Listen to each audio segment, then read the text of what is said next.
Good morning, students. How are you? Fine. So, chapter 14 is started. Okay. The last topic was Ford's law for simple harmonic motion. Today we are going for the numericals, examples of chapter 14. Total, I think so, total 5 or 6 examples. But let's see. Hopefully, 4 to 5 numerical today is completed. Okay, so we are going for the first example or second example, whatever. Let's see. Open the textbook. Just follow my instruction, please, because in the textbook there is a lots of complicated words included. Done? So just follow my instruction. Okay, example 4.1 finished. Now example 14.1 finished. Now 14.2 and 14.3 done. Example 14.2. Which of the following function of time presents A, periodic, and second, non-periodic? Give the period for the each case of the periodic motion. Omega is any positive constant. Done? Okay. First number. Sin omega t plus cos omega t. Second number, sin omega t plus cos 2 omega t plus sin 4 omega t. Done. Next, third number, e raised to minus omega t. And fourth number, log omega t. ये 4 question दिए हैं हमें और हमें ये पूछा है कि इनमें से पीरियोडिक कौन सा है एंड नॉन पीरियोडिक कौन सा है.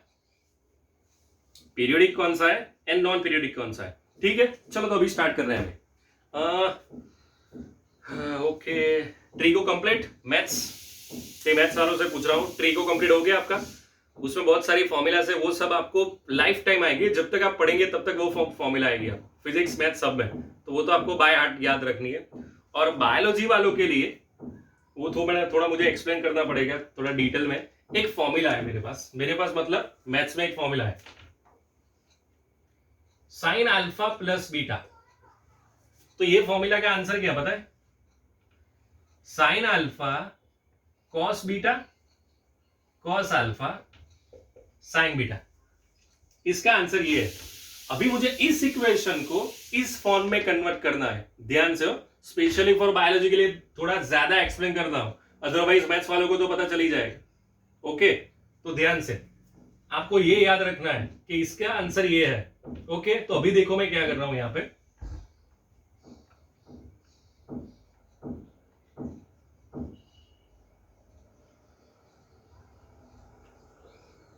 भी मैंने दोनों साइड में 1/√2 से मल्टीप्लाई किया, तो मुझे आगे √2 से मल्टीप्लाई करना पड़ेगा. ओके, चलो भाई, 1/√2. कॉस में 1/√2 कब आता है? 45. साइन में 1/√2 कब आता है? 45. तो दोनों के लिए हम क्या लेंगे? π/4. ओके, तो यहां पे मैं लिख रहा हूं sine omega T cos π/4 plus cos omega T sine π/4. भाई ये और ये दोनों सेम हो गए ना अभी, तो इसकी जगह पे हम क्या लिख सकते हैं? √2 sine omega T plus π/4. It's a final answer. ये हमारा फाइनल आंसर है फर्स्ट के लिए. तो भाई ये पीरियोडिक फंक्शन है. Yes, it is a periodic function, क्योंकि साइन या कॉस दोनों में से कुछ भी आ रहा है मतलब पीरियोडिक फंक्शन है. साइन या कॉस दोनों में से कोई भी एक चीज आए तो पीरियोडिक फंक्शन है. अब अगर आपको आगे क्वेश्चन में ये पूछा है 14.3 में ये पूछा है कि भाई ये जितने भी दिए सब पीरियोडिक ही है, लेकिन उसमें से पीरियोडिक कौन सा और सिंपल हार्मोनिक मोशन कौन सा, तो थोड़ा डिटेल में और जाना पड़ेगा. अभी सिर्फ ये पूछा है कि इसमें से पीरियोडिक कौन सा, नॉन पीरियोडिक कौन सा. अगर आपको ये क्वेश्चन में सिर्फ ये साइन की वजह से और कॉस की वजह से आप डायरेक्ट बोल दो यस कि ये भाई it is a periodic, then it is also right. ये मैंने आपको डिटेल में एक्सप्लेन किया है कि भाई इसका आंसर ये आएगा. अदरवाइज आप सिर्फ आंसर बोल दो यस और नो, तो it is a periodic motion. It is also periodic motion. क्यों? क्योंकि अगर इसको सेपरेटली देखें, सब में साइन और कॉस सेपरेटली दिए हुए हैं, तो सब टर्म पीरियोडिक मोशन है. Each and every term is a periodic motion. Done. अब यहां पे exponential, it's exponential, E raise to minus omega T, तो इसमें कहीं पे भी साइन कॉस नहीं है, सो नॉन पीरियोडिक मोशन।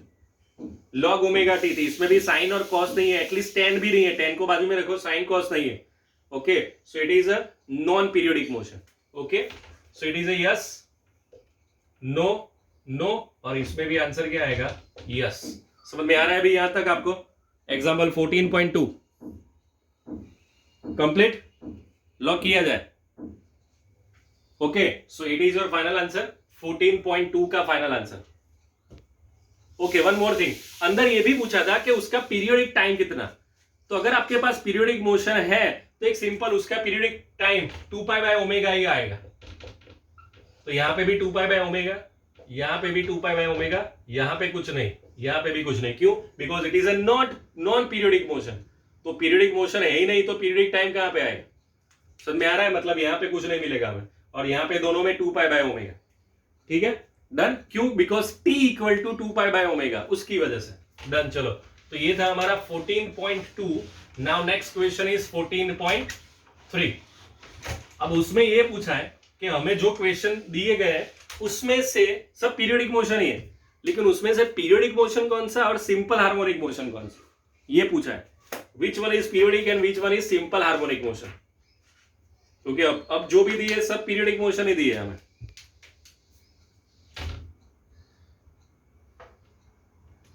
सिर्फ दो इक्वेशन दिए और दोनों के दोनों पीरियोडिक है, लेकिन उसमें से पीरियोडिक कौन सा और सिंपल हार्मोनिक मोशन कौन सा।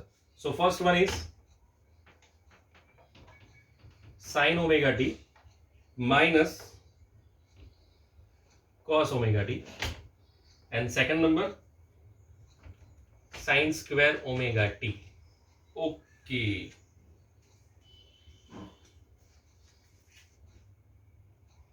अगेन भाई इसमें भी सेम मैंने बोला था कि भाई ट्रिगो मैथ्स वाले को तो जल्दी समझ में आ ही जाएगा। ये सब मैं स्पेशली किसके लिए कर रहा हूं, ज्यादा बायोलॉजी के लिए भाई, क्योंकि उनके लिए ये सब नया है। तो आपको तो मैथ्स वाले सिखाएंगे नहीं, तो मुझे सीखना पड़ेगा, तो सीख लेना ध्यान से, ध्यान यहां पे रखना।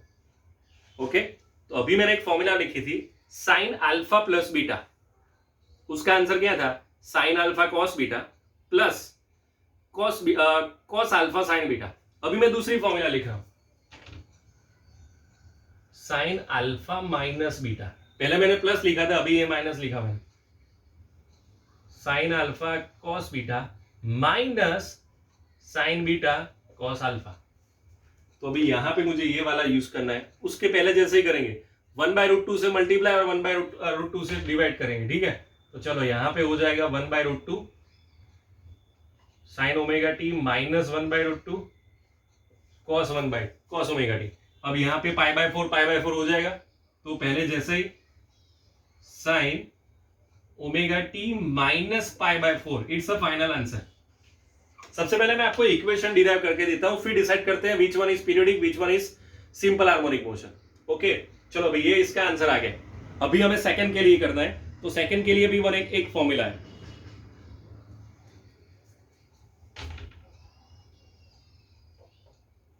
साइन स्क्वायर थीटा की फॉर्मूला क्या है, 1 minus cos 2 theta by 2,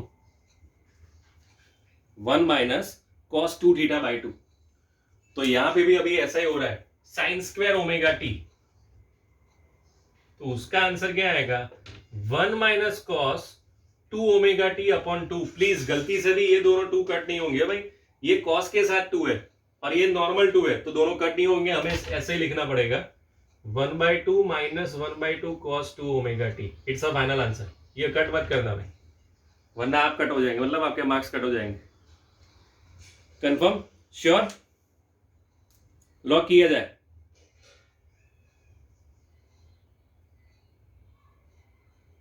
okay, चलो भाई ये इसका आंसर और ये इसका आंसर, फाइनल आंसर ये रहा। अब ये और ये डिस्कस कर रहे हैं कि भाई फर्स्ट क्वेश्चन है वो क्या है। भाई हमारे लिए सिंपल हार्मोनिक मोशन जो हमने लास्ट लेक्चर में किया था, सिंपल हार्मोनिक मोशन के भाई ये सेंट्रल इक्विलिब्रियम पोजीशन है। ओके, उससे प्लस उससे माइनस, फिर ऐसे वेव आ रहे थे, एक में से दो निकल रहे थे, फिर दो अलग अलग के भाई एम्पलीट्यूड सेम, फ्रीक्वेंसी अलग, फ्रीक्वेंसी सेम, एम्पलीट्यूड अलग, दोनों अलग, तो पीरियडिक टाइम सेम, तो अलग अलग 4-5 केस किए थे।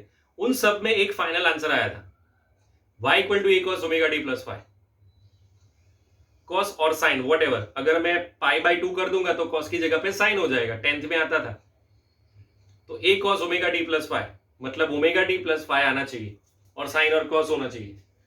सो y equal to A sine omega T plus five आ गया। तो क्या हुआ ये? Simple harmonic motion. It is a simple harmonic motion.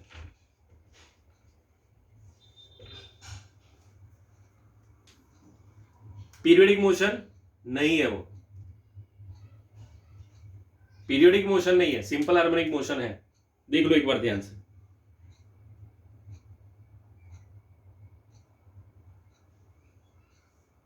और ये भाई पीरियोडिक मोशन।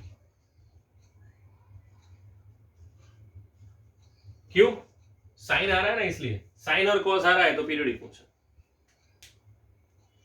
वो तो हमने इससे पहले भी क्वेश्चन में किया। समझ में आ रहा है मैं क्या बोल रहा हूं भाई? इससे पहले भी क्वेश्चन में किया। अगर साइन कॉस आ रहा है तो पीरियोडिक, उसके अलावा लॉग आ रहा था, एक्सपोनेंशियल आ रहा था तो नॉन पीरियोडिक। अब दोनों में साइन कॉस आ रहा है तो उसमें से पीरियोडिक कौन सा, सिंपल हार्मोनिक मोशन कौन सा? तो ये डिफरेंस है दोनों में। तो चलो ये हो गया। Okay done. नेक्स्ट 14.4, ये 14.3 था कंप्लीट यहां तक। तो ये 14.4 सुपर क्वेश्चन, माइंड भाई एक्स्ट्रा ऑर्डिनरी। तो ध्यान से करने हमें वो दोनों के दोनों क्वेश्चन। और ये वाला जो कर रहे हैं वो थोड़ा ध्यान से देखना, थोड़ा जूम करके देखना, है ना? उसमें गलती से भी मिस्टेक नहीं होनी चाहिए। ओके क्या बोला सुना? गलती से भी मिस्टेक नहीं होनी चाहिए।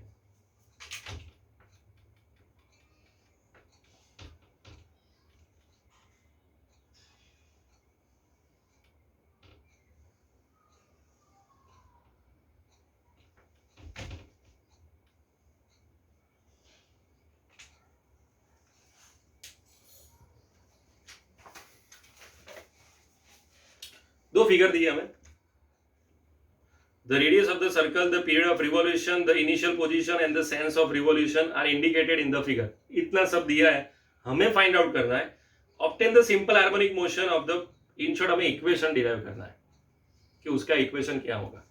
ठीक है चलो भाई, सबसे पहले डायग्राम में जो दिया है वो कर देते हैं।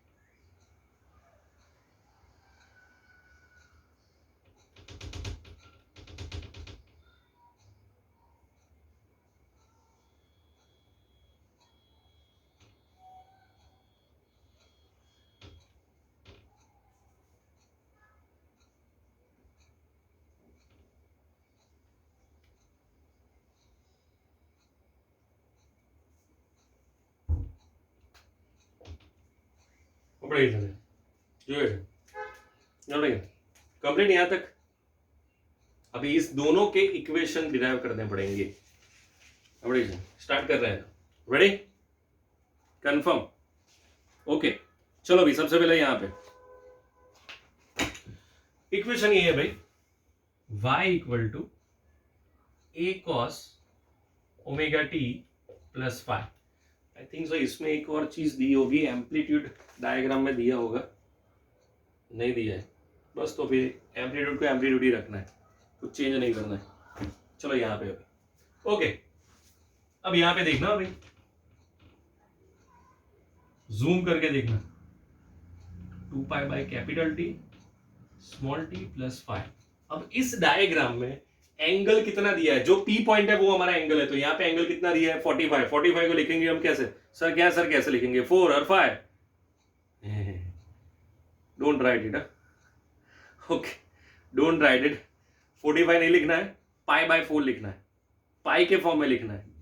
ठीक है सो पाई बाय 4 डन। और कैपिटल डी की जगह पे 4 सेकेंड। चलो तो अभी लिख देते हैं।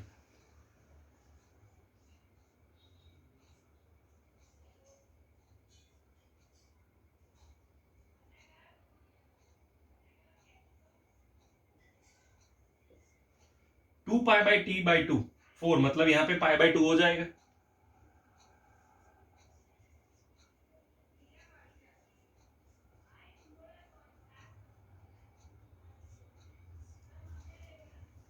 चलो यहां तक आ गया हमारा आंसर। किसी को डाउट है भाई यहां तक? Confirm?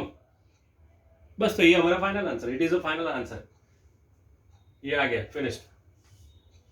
y equal to A cos pi T by two plus pi by four. Textbook में यहां तक ही लिखा है, ऊपर वाले पोर्शन में, वो भी सेम ही हुआ ना, यहाँ पे मैंने 2 और 4 कट कर दिया, टेक्स्ट बुक में नहीं किया है, तो दोनों राइट आंसर है।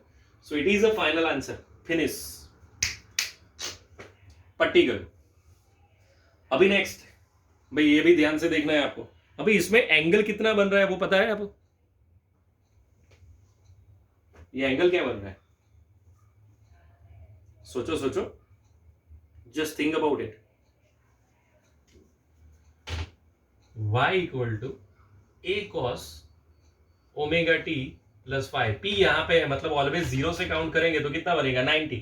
सर 90 को कैसे लिखेंगे सर? 90 थोड़ी लिखेंगे क्या? आपको नहीं आता है, पाई बाय 2 लिखेंगे। डन ना, कंफर्म, सुपर, आ गया सबको।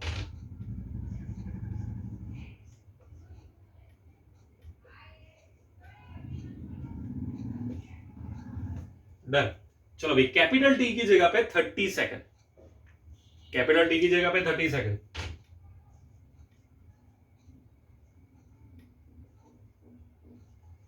पाई बाय 2 मतलब पाई बाय 15 टी। अब one more thing,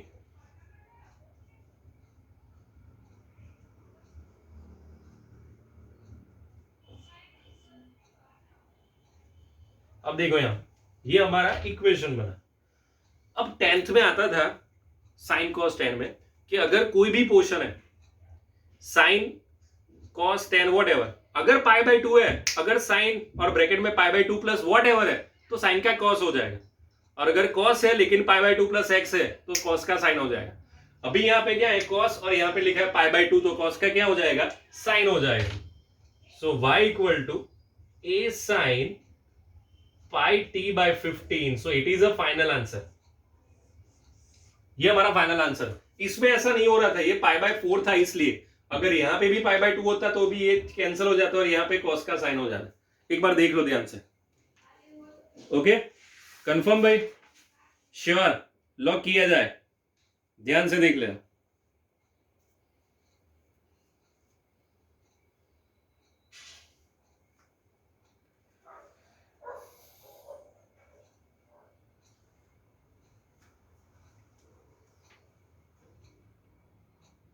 finish, finished, confirm, सब में आ रहा है, समझ में तभी हाँ बोलना, अदरवाइज ये सही करना कि सर ये समझ में नहीं आया। ओके, बायोलॉजी वाले ये लेक्चर 2 या 3 बार मिनिमम देखना आप लोग, क्योंकि इसमें मैक्सिमम सब क्वेश्चन में ट्रीगो यूज हुआ है। जैसा मैथ्स में, बायोलॉजी में जैसे आपके चैप्टर होते हैं ना, वैसे 11th में मैथ्स वालों के चैप्टर होते हैं, उसमें से एक चैप्टर है ट्रीगो, उसमें पूरा चैप्टर साइन कॉस और टेन से भरा हुआ है, और उसमें 10-15 फॉर्मूला भी है।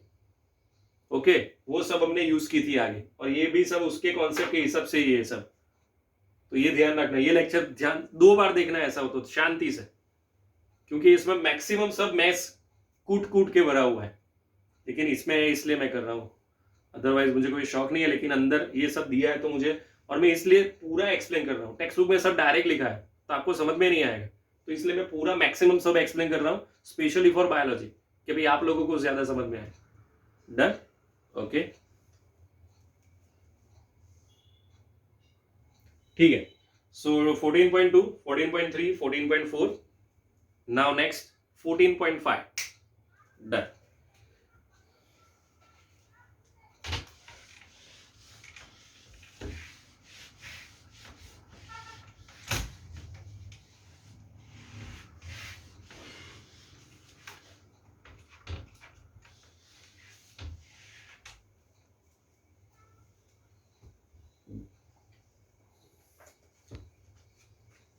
बहुत अच्छा क्वेश्चन, सुपर, अब तक का सबसे अच्छा क्वेश्चन ये है। सब आप हर क्वेश्चन में यही बोलते हैं, है ना?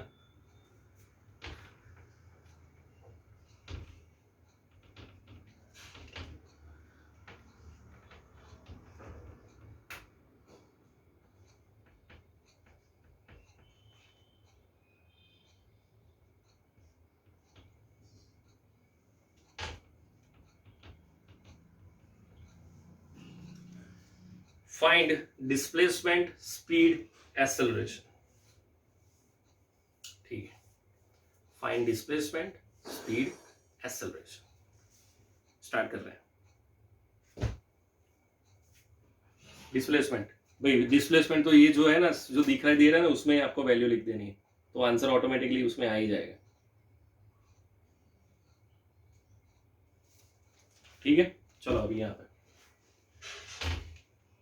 Displacement y equal to phi cos 2 pi, small t की जगह पे 1.5 दिया है, और यहां पे पाई बाय 4, तो 1.5 इंटू 2 कितना हो जाएगा 3, phi cos 3 pi plus pi by 4। अब 3 पाई मतलब क्या, 0 पाई, 2 पाई, 3 पाई, 4 पाई, 5 पाई, ये ध्यान रखना। 3 पाई प्लस पाई बाय 4 मतलब ये किसमें है, थर्ड क्वाड्रेंट में, all S T C. Third में कॉस कैसा, माइनस, यहां पे हम लिखेंगे कॉस पाई बाय 4, लेकिन इसका जो भी आंसर है माइनस में लिखेंगे, माइनस कॉस पाई बाय 4 मतलब 1/√2, बस, तो -5/√2।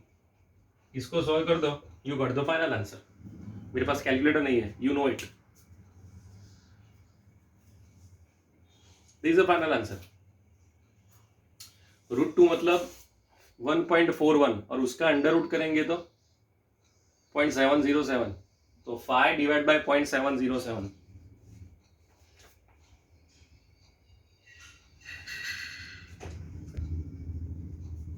जो भी आया।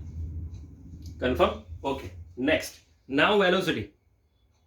भाई अभी हमें वेलोसिटी चाहिए, ध्यान से डिफरेंशिएशन करना पड़ेगा ना इसका।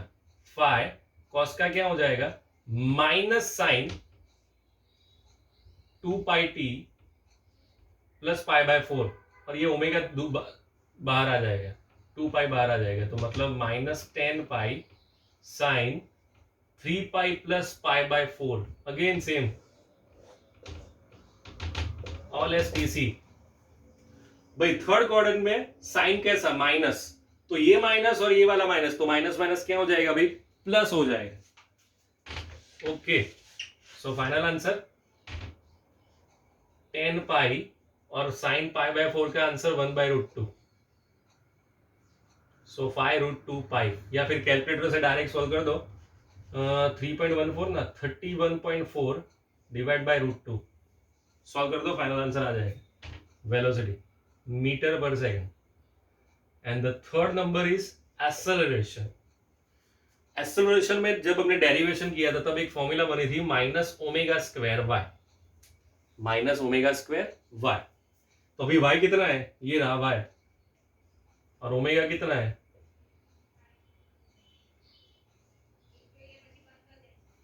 ओके। तो आपको सिर्फ इसको सॉल्व करना है, then you got the final answer.